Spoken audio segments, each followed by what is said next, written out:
Hey, Lincoln. Caleb was pretty frank in his self-assessment last night when we asked him about it. Just said he'd only played all right and he felt like he had left a lot on the table. In terms of what you want to see from him over this next 6 weeks, anything in particular that really stands out? I think just continue to grow and I'm getting a lot of you hear that?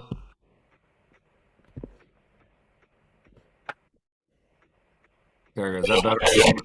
I think I might be too. Try again. How's that? Better? Now we're talking. Better.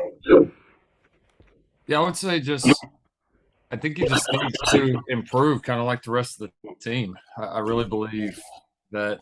I mean, he's done a lot of good things. I think he can play more consistent, and I think he knows that.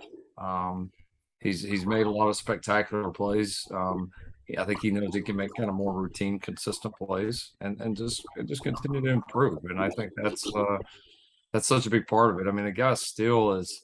I mean, he's just now hitting the point where he started a full like season of college football. Like everybody kind of dismisses that, but I mean that's real. And so you think of a guy, really is just like kind of now just beginning his second year, and so there's a lot of positives. There's a lot of things that where he's improved a lot. There's still a lot left to go, and I think he's eager to get there. And we just got to keep working hard and grinding, just like the rest of the team, to get to that point. I don't know that it's one point specifically. Like I said, he's capable and he's on the right track. We just got to keep climbing. Thanks. Adam? Yeah, Lincoln, Kalyn Bullock has talked about how, your staff really challenged him to A, put on weight, and B, be a bit more vocal. How did you identify him as like someone who could be a little bit more of a leader on the defense, and how have you seen him, embrace that challenge? Well, I think when you got around him on the field in spring ball, you could see that he was, a talented player. It was pretty clear that, when focused and locked in, that he could be, one of our best players. And I think from that, you just naturally see, all right, a young guy has got some ability. You feel like he's going to have an opportunity to have a big role around here. Those are the guys that you need to grow and progress into leaders. And again, whether it's vocal, whether it's by example, whatever it is, we need him to be a positive example. And and I think for Kalyn, what's happened is sometimes you challenge guys to be leaders and they think, all right, well, you want me to help others, but actually when you become a leader and you have that responsibility, it forces you to get better. And I think that's been maybe some of the benefit with Kalyn trying to become a leader is it's put a little more responsibility on his plate, right? Yeah, like if I'm a lead, I got to be doing all the things that I'm preaching, right? I got to be at the front of the line. I've got to be locked in on every single play. I got to be handling everything on and off the field, and so I think he's really progressed. I do think he's one of those guys I point to and say he's really matured, and he's still a lot of ceiling left for this kid, both as a player and as a leader. But there's certainly he's one of the ones I'd point to, and there's been a lot of growth from January to now. Antonio? Hey, Lincoln, I know there was some expectation that Shane Lee would play last week, but do you expect him to be fully available this weekend?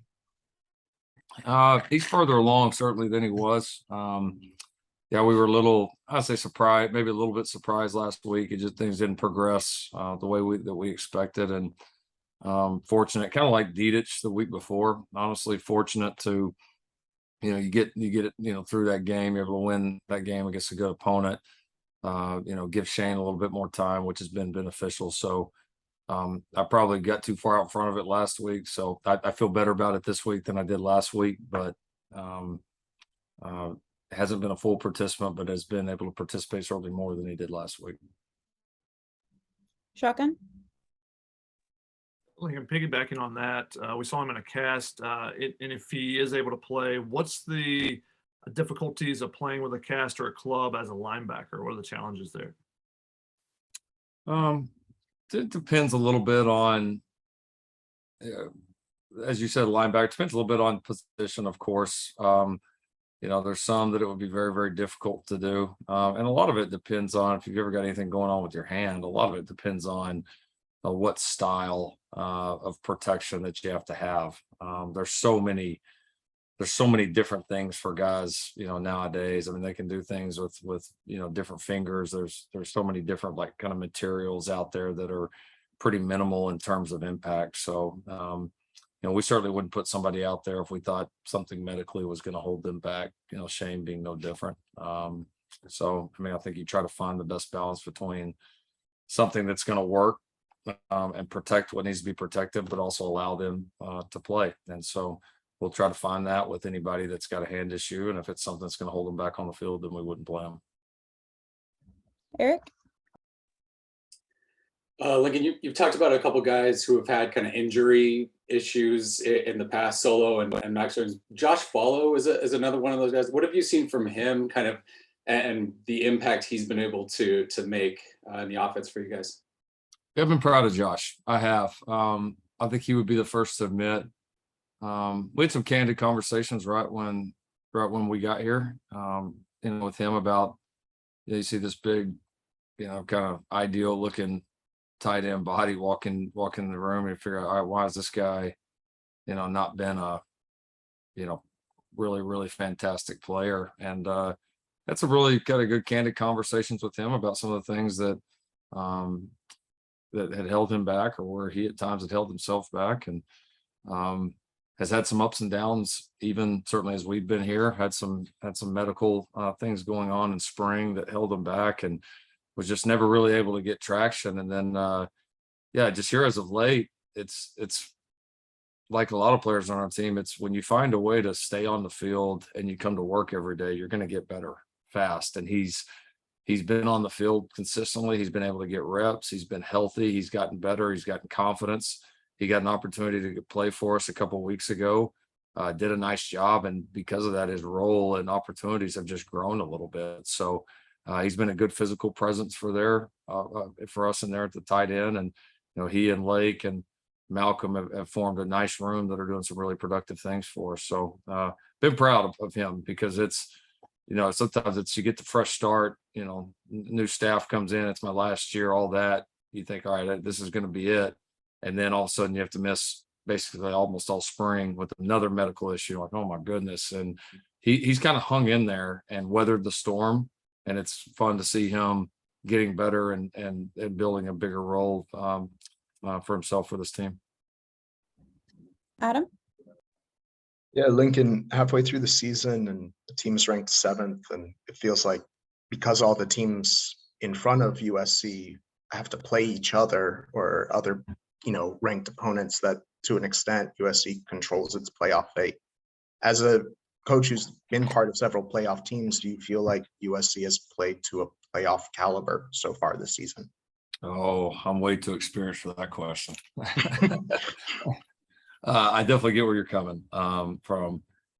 I mean, listen, all that stuff, I get it's good to write about, and it's interesting, and I get that people enjoy it. Like for us in here and for other teams that I've been on that have gotten to the playoff, like, you just got to find ways to win. Like, I know that sounds simple and obvious, but like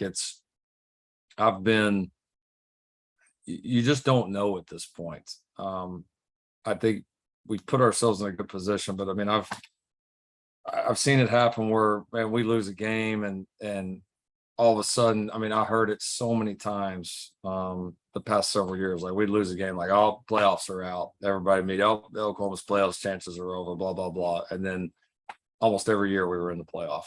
Like, there's going to be, when you're winning, the positive noise. When you lose, it's, everybody's going to be, oh my gosh, playoffs are shy. I mean, you never know how these things are going to play out. Every year's different. There's a lot of things happening in a lot of conferences. And so I think the message, for us and from us is, we got to control what we can. And the reality is, if you take care of business on Saturdays and keep winning, all that stuff takes care of itself.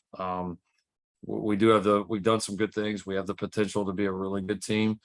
We haven't met our potential as a team yet. We're going to have bigger and better challenges as we go on, certainly starting with this week. And teams that make the playoff have an ability to stay focused and truly just do their best every week, find ways to win games, and just kind of keep progressing. And that's the recipe for it. That's how it happens. That's what it.